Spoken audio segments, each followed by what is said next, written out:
Hi, everybody. I'm Kim. Sorry about that.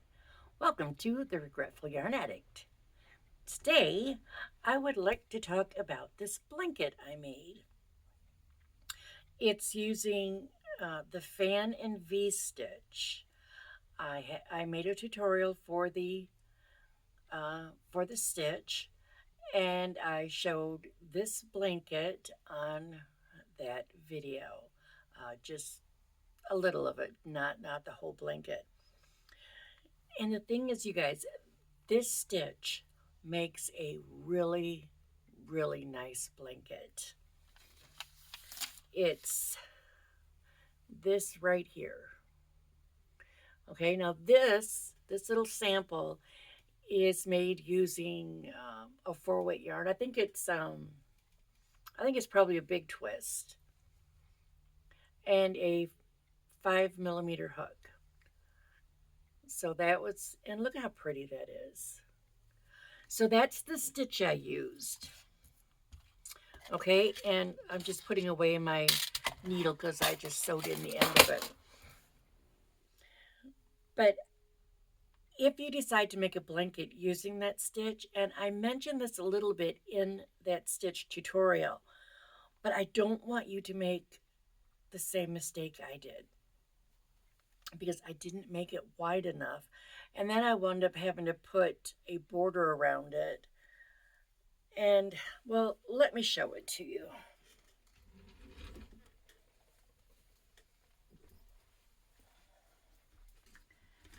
The chair gets caught up in the rug. So this is the blanket.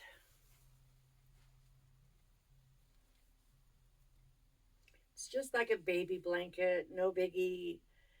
It's probably about, I don't know, 49 or 50 inches long. And I don't know how wide it is. But you see, I wound up putting the fan and V stitch around the edge of it as well, which kind of looks all right, but I think it has a nice straight edge all on its own. So it really doesn't need to have a border. Okay, it really does not. I mean, if you wanted to, at the bottom, you could put some of the fans, but it really it's fine the way it is. And the thing is you have to remember that these fans these fans are 9 double crochets. All right, and when you start, you're going to skip like 3 stitches. It's skip 3 stitches, put in a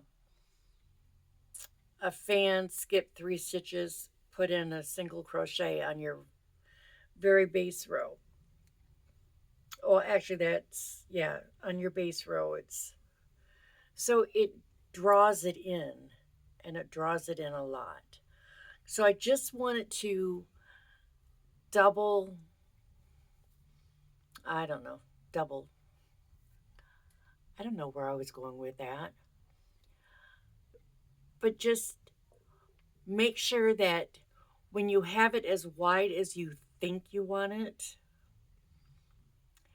add at least one more multiple of 8, maybe 2, because it's going to shrink up. And I had it written down somewhere, but I can't remember. I think I had like 14 multiples when I started. And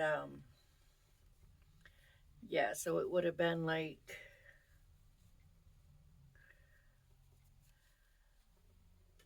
there. And it wasn't wide enough. It wasn't wide enough at all. So, yeah.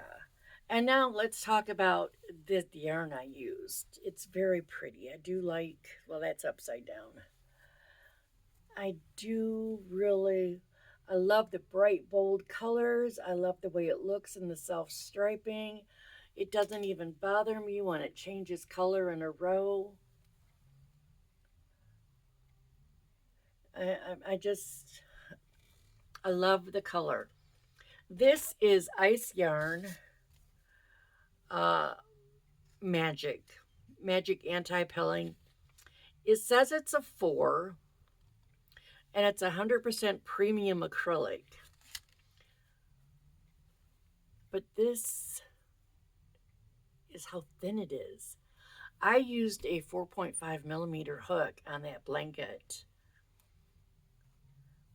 because this yarn is so thin, but I mean, it is pretty. It's not very soft.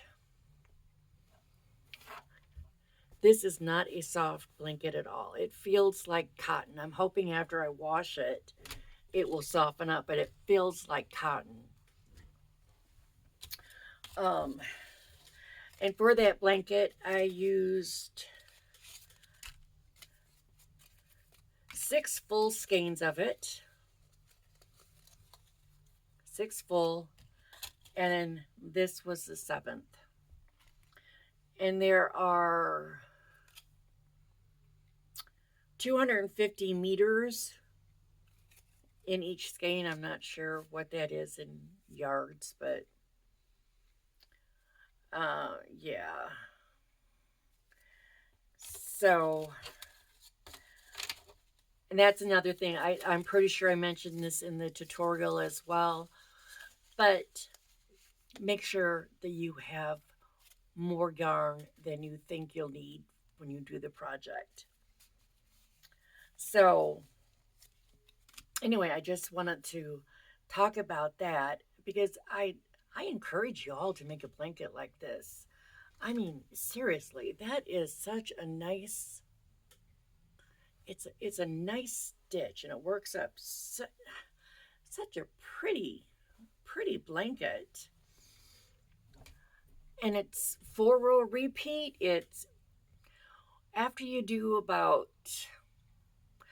I'll be honest here too. I had a piece of paper and I was like 2, 3, 4, 5 because those are the rows you repeat, and then I would have to mark it so I knew where I was. But then I figured it out, and I wasn't working on this consistently. I was working on it every day, but just not for any length of time. So but it's, I mean, really, look at this is the 5 double crochets, and that's the 2. And then there's chains and V-stitches between those 2 rows. If you watch the tutorial, you'll know exactly what I'm talking about. So, yeah, I just wanted to get a video out here just in case anybody wants to make this pretty blanket with this stitch. I